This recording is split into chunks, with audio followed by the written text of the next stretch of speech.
তাজা খবর। ঝাড়ু হাতে রাস্তা পরিষ্কারে জামায়াত আমির। শপথের পরদিনেই জামায়াতে আমিরের নেতৃত্বে পরিষ্কার পরিচ্ছন্নতা কর্মসূচি। এনটিভি নিউজ মাত্র 1 ঘন্টা আগে। রংপুর শিক্ষা কর্মকর্তাকে ঘুষ দিতে গিয়ে শিক্ষক আটক। রংপুরে এমপিও সুপারিশ পেতে 8 লক্ষ টাকা ঘুষ দিতে গিয়ে শিক্ষক আটক। ৭১ টিভি একদিন আগের খবর। স্মৃতিসৌধে শ্রদ্ধা জানালেন প্রধানমন্ত্রী তারেক রহমান। স্মৃতিসৌধ মানে জাতীয় স্মৃতিসৌধ।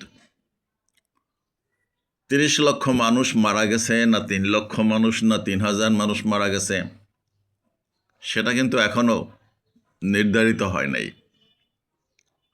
স্মৃতিসৌধ কিন্তু একটা বিশাল আকারে আছে সাভারে, নবীনগরে। দুর্ভাগ্য জাতির জন্য। অথচ প্রতিটা মানুষের নাম, ঠিকানা থাকা উচিত ছিল। তাদের পরিবার গর্বের সাথে বলতো যে আমার বাবা, আমার মা, আমার ভাই 1971 সালে যুদ্ধে নির্মমভাবে শহীদ হয়েছে। যেমন বীর যোদ্ধারা বীর বলে দাবি করে, প্রত্যেকে বীর মুক্তিযোদ্ধা। কি বীরত্ব ওনারা কে কোথায় দেখাইছে সেটা ওনারাই ভালো জানে। তারপরও তো মানুষ চেনে, গ্রামে গঞ্জে সব জায়গায় বীর মুক্তিযোদ্ধা আসলে চেয়ার ছেড়ে দেয়, 1 কাপ চা খাওয়ায়। ওনারাও গর্বিত বোধ করেন, ওনাদের জন্য অনেক সুযোগ সুবিধাও আছে। তো এই যেই স্মৃতিসৌধে যায়া প্রধানমন্ত্রী ফুলের পুষ্পস্তবক দেয়, বিদেশি কেউ আসলেও পুষ্পস্তবক দেয়, ভালো কথা। কিন্তু সেই মানুষগুলো যারা শহীদ হয়েছে অকাতরে, নিজের জীবন বিলায় দেশে এই রাষ্ট্রের স্বাধীনতার জন্য, আমাদের প্রজন্ম কি তাদেরকে চেনে? যদি কোনো গ্রামে একজন, কোনো বাড়িতে একজন সেই বীর শহীদদের ঠিকানা, নাম থাকে, আত্মীয় স্বজন থাকে, তারা গর্বিত বোধ করবে না? তারা তো কিছু বেনিফিট পেতে পারে।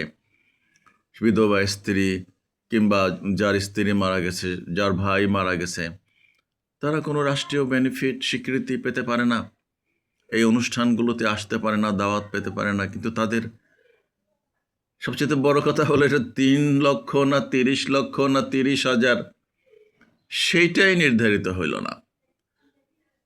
একটা জাতি কি নিয়ে টিকে থাকে, কি নিয়ে গর্ব করতে পারে? বিতর্কের আর শেষ নাই। যাই হোক, স্মৃতিসৌধে শ্রদ্ধা জানালেন প্রধানমন্ত্রী তারেক রহমান। এনটিভি নিউজ এই মাত্র 28 মিনিট আগে, মানে যা দেখা যাচ্ছে, আমি আপনাদেরকে সেই খবরটা দিচ্ছি।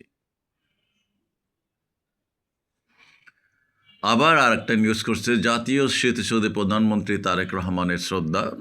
দলবল নিয়ে গেছে সঙ্গী সাথী মন্ত্রী পরিষদ। জাতীয় স্মৃতিসৌধে প্রধানমন্ত্রী তারেক রহমানের শ্রদ্ধা।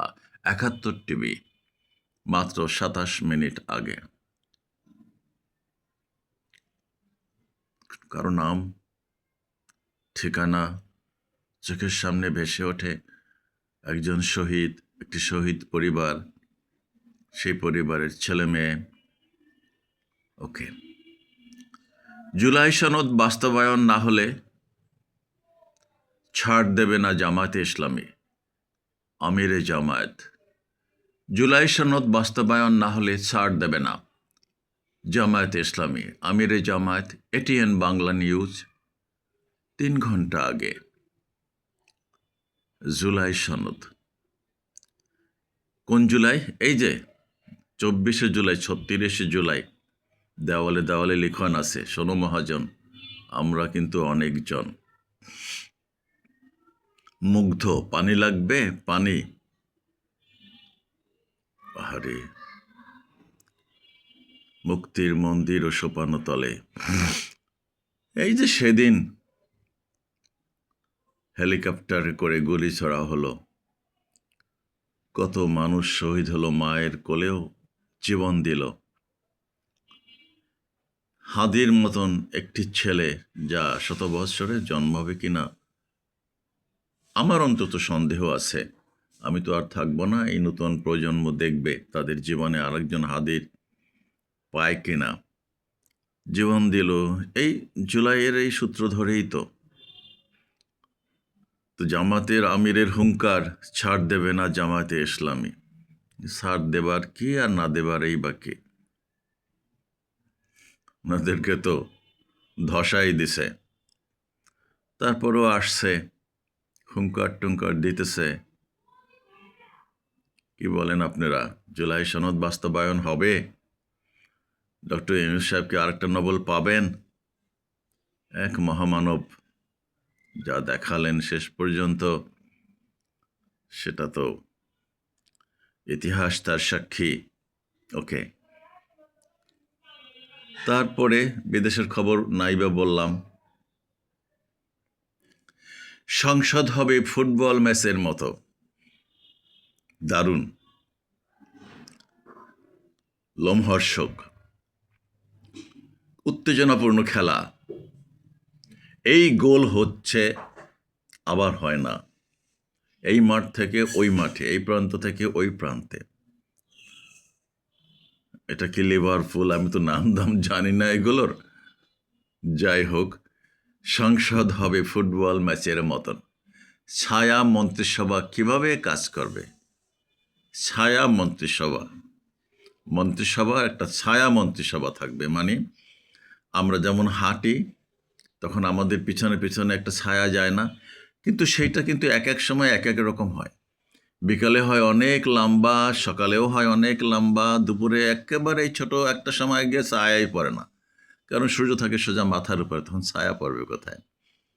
তো ওই যে ছায়া মন্ত্রিসভা, তো কখনো কখনো তো ছায়াই থাকবে না।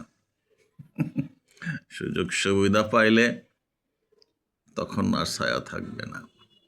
ছায়া মন্ত্রিসভা কিভাবে কাজ করবে? যা বললেন হান্নান মাসুদ, এই একজন নেতা, সব জানেন কিভাবে কাজ করবে। একেবারে হাতে কলমে শিখায় দেবে, দেখায় দেবে, বুঝাই দেবে। এটা হলো কি টিভি? যমুনা টিভি। কত মিনিট আগে? 26 মিনিট আগের খবর। আপনাদের জন্য বোঝার জন্য আমি রেফারেন্স দিয়ে দিচ্ছি। এনটিভি নিউজ, জুলাই সনদ বাস্তবায়ন না করলে নির্বাচনের বৈধতা নিয়ে প্রশ্ন আসবে। বুঝেন, জটিল।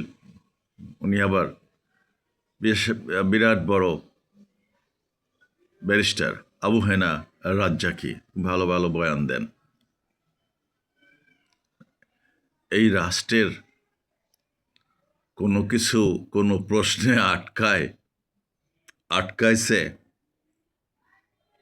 সেটা 71 থেকে 75, 75 থেকে 81, থেকে 90, 90 থেকে এই যে বিগত 15, 16, 20 বছর কেউ প্রশ্ন করে সামনে দাঁড়াতে পারছে কারো?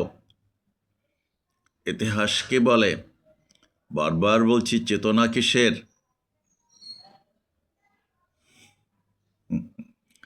উনি প্রশ্ন করছেন জুলাই সনদ বাস্তবায়ন না করলে নির্বাচনের বৈধতা নিয়ে প্রশ্ন। তো নির্বাচনের বৈধতাই যদি না পায়, তো বলেই দিছে আমরা এই জুলাই সনদ নিয়ে আমরা এই শপথ নেই নাই, ইলেকশন করি নাই। যাক, আমি শুধু নতুন প্রজন্মের নলেজ দিচ্ছি চিন্তা করার জন্য। স্মৃতিসৌধে পৌঁছালেন প্রধানমন্ত্রী তারেক রহমান। স্মৃতিসৌধে পৌঁছালেন প্রধানমন্ত্রী তারেক রহমান 71 টিভি 28 মিনিট আগে।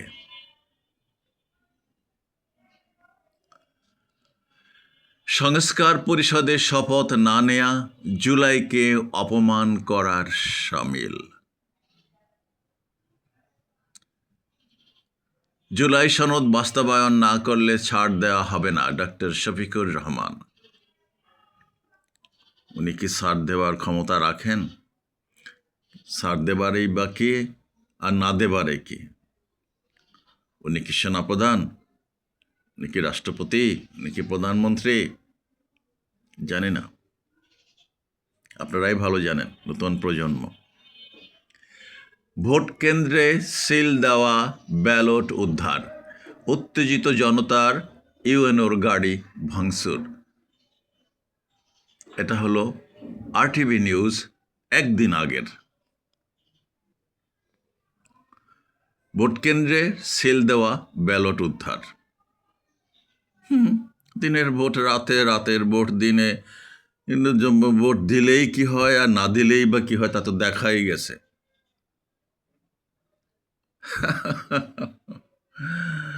আল্লাহু আকবার। সাজানো হয়েছে স্মৃতিসৌধ প্রাঙ্গণ। ওই যে বললাম, আরে যদি ওদের বাড়িঘরগুলো একটু সাজাই দিত, সেই সমস্ত শহীদ মানুষদের, তাদেরকে যদি দু একজনকে দাওয়াত দিত, কতই না ভালো হতো। কলজাটা একটু শান্তি পাইতো সেই পরিবারগুলো। জাতীয় স্মৃতিসৌধে যাচ্ছেন প্রধানমন্ত্রী ও মন্ত্রী পরিষদের সদস্যরা। 3 ঘন্টা আগের নিউজ। শপথ নিয়েই বিসিবিকে কল আমিনুল হকের। এটা দেশের ক্রীড়াঙ্গনের খবর। 1 ঘন্টা আগে দেশের ক্রীড়াঙ্গন পেল নতুন অভিভাবক। নতুন অভিভাবক আসছে, ফাইন, দায়িত্ব পাইছে। ইনশাল্লাহ আমরা আশা করতে পারি বিশ্বকাপ বাংলাদেশে আসবে অচিরেই। ঠিক আছে? সো এই তো শুনলেন আর কি কতগুলো ভিডিওর টাইটেল। আমি তো আর রাজনৈতিক ভাষ্যকার না। এই টুকটাক যা আপনাদেরকে শোনালাম, এক জায়গায় সংগৃহীত তথ্য, তা দিয়ে তো কিছু বুঝতে পারবেন যে আসলে কি হচ্ছে না হচ্ছে। ওকে, আবার বিকালে শোনাবো। আল্লাহ হাফেজ।